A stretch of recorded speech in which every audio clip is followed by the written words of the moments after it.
Ser podcast. En La Ventana acontece, que no es poco, un relato personal de la historia, con Nieves con Costrina, Cadena Ser.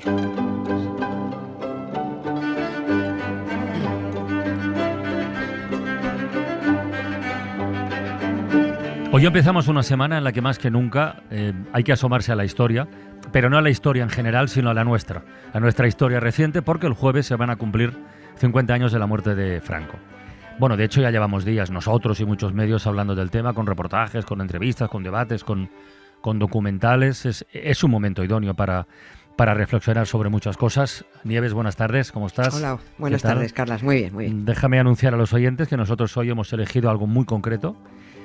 Seguramente la gran o una de las grandes asignaturas pendientes, que son los muertos en las cunetas, que no está mal como titular. Y nos vamos a ir casi medio siglo atrás, cuando esto de las exhumaciones de víctimas de la dictadura sonaba casi a ciencia ficción, pero hubo quien se atrevió y hoy merece la pena contarlo. Sí, qué valientes fueron. Pero es que fíjate, igual que ahora circula por ahí un embaucador y un mentiroso compulsivo manoseando la palabra reconciliación para tapar sus delitos y su traición a España y a los españoles, hace casi 50 años los mismos que nos habían tenido sometidos a una dictadura empezaron a manejar la misma palabra para tapar sus crímenes. Casualmente la misma, reconciliación. La mala noticia es que a esta farsante reconciliación se sumaron sin dudarlo muchos políticos que, algunos por interés para pillar sitio, que los hubo, otros de verdad convencidos de que lo mejor era echar más tierra sobre los asesinados. Muchos más, creo, esto siempre es una idea mía, por su autoengaño de que iba a ser mejor para el país seguir la hoja de ruta de los verdugos antes que apoyar a las víctimas. Todos tienen sus argumentos y se pueden entender, ¿eh? Hasta los más progresistas tienen esos argumentos. Bueno, a mí personalmente ya no me vale ninguno 50 años después. Me parece ya palabrería. Y el abandono que sufrieron las familias en aquellos primeros años tras la muerte del criminal Francisco Franco, familias ninguneadas en nombre de la reconciliación por los franquistas de Fraga y de Suárez y por la mayoría de socialistas y comunistas cuando intentaban simplemente recuperar a sus muertos de cunetas, de fosas, de pozos, de minas, y el abandono que continuaron padeciendo durante 25, 30, 40 y hasta casi 50 años después, a mí todo esto me ha parecido una vergüenza. ¿Por qué lo es? Es que yo creo que lo es de verdad. Hoy nos ocupamos de aquellas primeras familias extremeñas que se tuvieron que apañar solitas para recuperar como pudieron a sus parientes asesinados, mientras los asesinos exigían la reconciliación. Extremadura,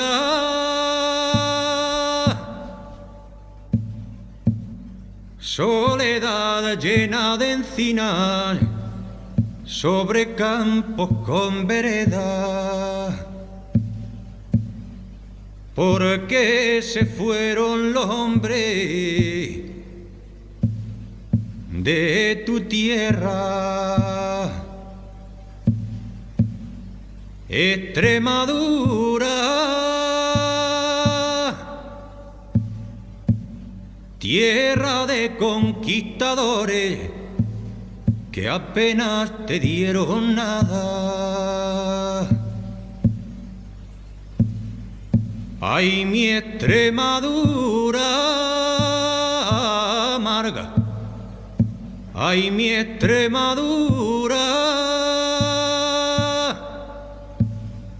levántate y anda. Estamos hablando concretamente de 1978 y de Extremadura, sí, pero ojo que es el mismo año en el que también, lo hablamos no hace mucho además, en Navarra y La Rioja, otras familias se tuvieron que organizar al margen de organismos, instituciones y tal, porque nadie les ayudaba entonces a recuperar a sus familiares.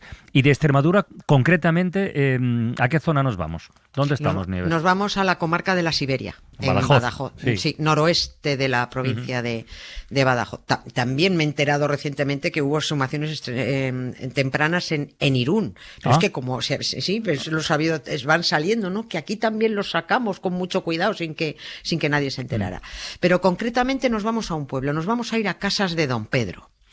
En ese pueblo se llevó a cabo el 13 de mayo de 1978 la primera exhumación de Extremadura y una de las primeras de España. Todo esto que vamos a contar, y que es solo una pequeña historia de las miles y miles que merecen ser contadas, sale de un trabajo excepcional de la catedrática de Ciencia Política Paloma Aguilar, que es la que ha investigado los primeros ciclos de exhumaciones. Cuando terminó la guerra, en 1939, las familias de los represaliados por los republicanos quisieron recuperar a sus muertos. Claro.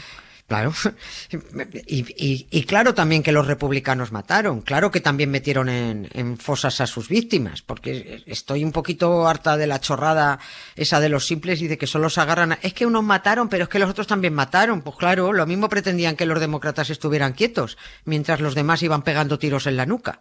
Las guerras siempre las empieza alguien. Las empieza Putin, las empieza Hitler, las empieza Franco, y la guerra de España la empezaron los franquistas. Bueno, pues cuando los golpistas ganaron la guerra, las familias de distintos pueblos pedían permiso a las autoridades locales de la recién estrenada dictadura para poder abrir las fosas donde los republicanos habían metido a sus muertos, y pedían sacarlos y llevarlos al cementerio. Estamos hablando de 1939 y 1940. Y parece lo más lógico, porque ¿para qué dejar pasar más tiempo si sobre todo en los pueblos, ¿no? Todo el mundo sabía dónde estaban las fosas. Claro. Las que fueran y de quién fueran, pero todo el mundo sabía dónde estaban. Todo el mundo. Claro. Eso era el secreto a voces. A mí me parece normal dejar a la gente que recupere a sus muertos. Nos centramos en el caso de Casas de Don Pedro, en Badajoz. Aquí los republicanos mataron al cura y mataron a varios más del pueblo. Y en cuanto los golpistas ganaron la guerra, las familias se fueron a donde sabían que estaba la fosa, pudieron identificar los cuerpos a simple vista y pidieron permiso para sacarlos. Tuvieron que esperar a una orden de 1940 que permitía exhumar fosas de los caídos del mal llamado Bando Nacional. Yo los llamo banda de golpistas, pero los llamaban Bando Nacional. Esos muertos, además, fueron inscritos en los registros civiles.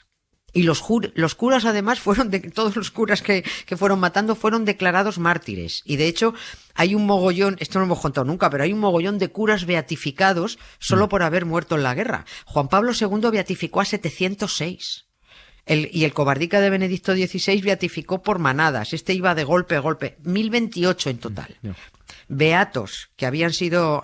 Estos mismos beatos se habían ido señalando a los maestros a los que fusilar. Y ni te imaginas... Bueno, yo se me imagino la cantidad de pederastas que hay entre tanto beato. Aquellos restos de los caídos de la ultraderecha fueron trasladados honrosamente a sus pueblos, fueron recibidos por autoridades civiles y militares, con derecho a entierro y, por supuesto, con derecho a funeral. Así se hizo en Casas de Don Pedro. Creo también. Intuir que está claro que esa orden de 1940 no incluía a los otros, a los asesinados por los franquistas, ¿no? Claro, vale. ni derecho a solicitarlo. Ni pedirlo se podía. No podían. Las familias del mismo pueblo, que también sabían dónde estaba la fosa con sus caídos, por llamarlos igual, caídos por defender la República y la democracia, tuvieron prohibido recuperar los restos. Y mucho cuidado con reclamarlos, porque también habría una fosa para los reclamantes, que seguían matando, seguían fusilando. La orden del 1 de mayo de 1940, publicada en el BOE y firmada por el cuñado de Franco, Serrano Suñer, decía, la voy a resumir, que todo aquel que desease exhumar el cadáver de alguno de sus deudos asesinado por la horda marxista para ser inhumado en el cementerio puede solicitarlo sin abonar derechos sanitarios de ninguna clase. Atento este departamento a atender tan justas aspiraciones de los familiares de aquellos que gloriosamente cayeron por Dios y por España, víctimas de la barbarie roja, he tenido a bien disponer que pueden solicitarlo del gobernador civil de la provincia correspondiente. Cierro las comillas. Ahí fue como los fascistas recuperaron a sus muertos, pero se impuso el absoluto silencio sobre las 6.000 fosas comunes que se reparten por España, pues yo no sé, con decenas de miles, con ciento y pico mil, yo qué sé. Ni se sabe cuántos asesinados sin derecho a ser inscritos en registro civil y que aún figuran como desaparecidos y a cuyas familias se les negó el derecho a recuperarlos. Esa fue la reconciliación que propiciaron los asesinos que luego vendieron transición y democracia. Llévame a mi Extremadura y allí déjame mi tierra, espacio por los aires para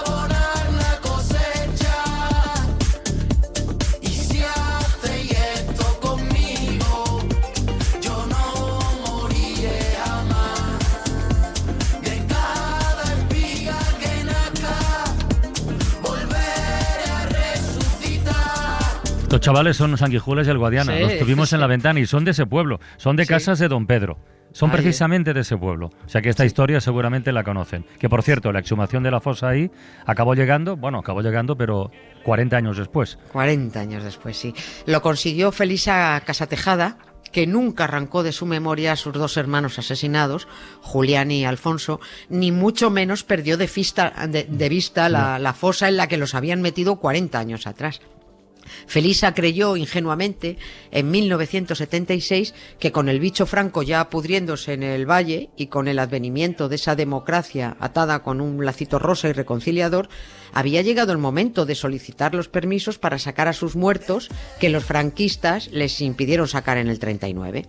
Acudieron a Madrid a pedir permiso en el Ministerio de la Gobernación y allí les dijeron que el permiso tenía que darlo el gobernador civil de Badajoz. Y bueno, vale, con esas instrucciones Felisa se puso en marcha. Por supuesto, la mayoría de los vecinos del pueblo de Casas de Don Pedro en contra. ¡Qué vergüenza que esa mujer quisiera recuperar a sus hermanos! A los muertos había que dejarlos en paz. Ese es el mantra de los fascistas siempre y de los cobardes. Pero bueno, dio igual. Felisa siguió. Consiguió rápido el permiso de exhumación porque el gobernador civil de Badajoz recibió una llamada del Ministerio de la Gobernación instándole a que lo concediera rapidito. Permítelo y nos quitamos esto de en medio cuanto antes, y así con discreción. Sin embargo, ocurrió que los que después solicitaron el permiso para otras exhumaciones ya no los consiguieron tan rápidamente. Ya. Tuvieron que pasar por muchos trámites burocráticos, por muchas trabas, ya todo eran inconvenientes. Pero no dependían estos permisos del mismo gobernador civil, ¿sí, no? Claro, dependían del mismo, pero tanto el falangista Rodolfo Martín Villa, que era el que estaba al frente del ministerio, otro disfrazado demócrata de UCD, tanto él como el gobernador de Badajoz, Pablo Martín Caballero, creyeron que la exhumación de Casas de Don Pedro solicitada por Felisa iba a ser un hecho aislado. Y dejaron pues que se espabilara rapidito. Pero no, aquello corrió la voz y entonces se solicitaron exhumaciones desde otros pueblos de la comarca y empezaron las zancadillas. El gobernador entonces ya exigía para autorizar la apertura de una fosa que al menos un familiar de cada uno de los enterrados hiciera la solicitud de traslado de restos. Si no, la fosa no se abría.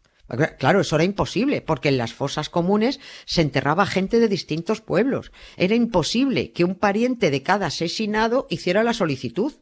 Muchos no sabían en qué fosa estaba su muerto, y otros muchos ni siquiera vivían ya en Badajoz. O sea, era una zancadilla detrás de otra, que las familias, pues intentaron salvar, a veces presentando nombres inventados, familiares ficticios, o abriendo las fosas clandestinamente. Felisa Casatejada, con el apoyo de sus parientes, consiguió el permiso para la exhumación, poniendo ella todos los medios, por supuesto, todos, aguantando todos los desprecios y teniendo que escuchar las amenazas del gobernador civil de Badajoz, que le dijo en su despacho: no saquen banderas, no digan ningún viva a fulano, porque ustedes van a estar muy vigilados. Aunque usted no vea a la Guardia Civil va a estar viéndola a usted. Y si dicen algún viva o llevan alguna bandera, todo esto que estoy diciendo lo contó la propia familia, conste que usted pagará. A usted la cogen y usted pagará. O sea, esta fue la bonita amenaza. Y eso había que hacerlo sin que nadie se enterara. Oye, ¿y estas personas no tuvieron el apoyo de los partidos llamados los progresistas, digamos? No. En la primera exhumación de Casas de Don Pedro no apareció ni uno. Ni socialistas, ni comunistas, ni sindicalistas, no les fuera a ver a alguien. El socialista fake Rodríguez Ibarra ya era diputado en Cortes desde las elecciones del 77, era un importante líder extremeño y, según cuenta la familia de Felisa, fue a visitarla para intentar que no hiciera la exhumación, que era peligroso porque todo estaba muy reciente. Otro cobarde interesado. Pero tú y yo sabemos que hay señales que anuncian que la siesta se acaba, que la siesta se acaba. Y que una lluvia fuerte sin viruencimas, claro, limpiará nuestra casa, limpiará nuestra casa. Hay que doler de la vida hasta creer que tiene que llover, tiene que llover, tiene que llover, que tiene que llover acá. Claro. En los años 70 esta fue la canción de Pablo Guerrero, extremeño, que se convirtió en himno de una generación que pedía que lloviera a cántaros para un cambio de verdad, para un cambio profundo y justo. Pero ya sabes, no llovió. No llovió tanto. No llovió a cántaros. Llovió un poco y luego solo ha estado chispeando. Y por eso 50 años después, la ultraderecha del Partido Popular se ríe de los ineficaces y acobardados progresistas que se acomodaron en aquellos años y que se durmieron en los laureles durante casi medio siglo y que ni siquiera han sido capaces de arrancar de cuajo las placas de calles con nombres de asesinos, ni de quitar monumentos a Franco como el que todavía está en Santa Cruz de Tenerife. Y tenemos a los extremeños celebrando su fiesta mayor detrás de la muñeca Guadalupe gracias a aquel farsante socialista llamado Rodríguez Ibarra, mientras las víctimas, sus paisanos, siguen pidiendo verdad, justicia y reparación. Siguen pidiendo que llueva a cántaros. Hasta mañana, Nieves. Un beso. Un Gracias, beso Carlas. grande. Adiós. Gracias siempre. Estamos amasados con libertad, muchacha. Para no perderte ningún episodio, síguenos en la aplicación o la web de la SER, Podium Podcast o tu plataforma de audio favorita.